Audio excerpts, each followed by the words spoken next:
Millions of your tax dollars were spent on unallowable medical claims for undocumented immigrants.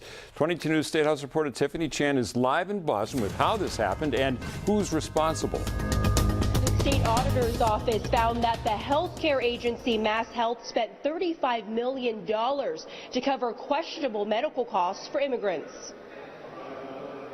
It's the state's largest health care program. MassHealth helps low and moderate income families pay for medical care in Massachusetts.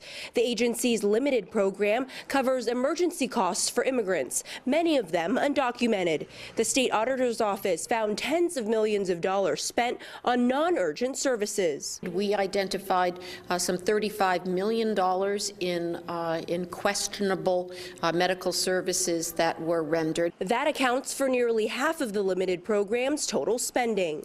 MassHealth requires healthcare providers to list whether services were considered an emergency.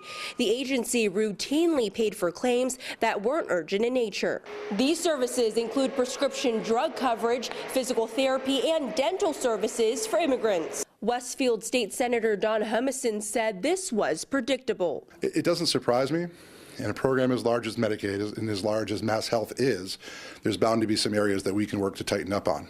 Auditor Suzanne Bump told me MassHealth has taken responsibility for paying some of the claims, but the $35 million cannot be returned. The audit was done between 2011 and 2012. MassHealth continued to make these payments, which means the total cost will likely surpass $35 million. Reporting live from the State House in Boston, Tiffany Chan, 22 News.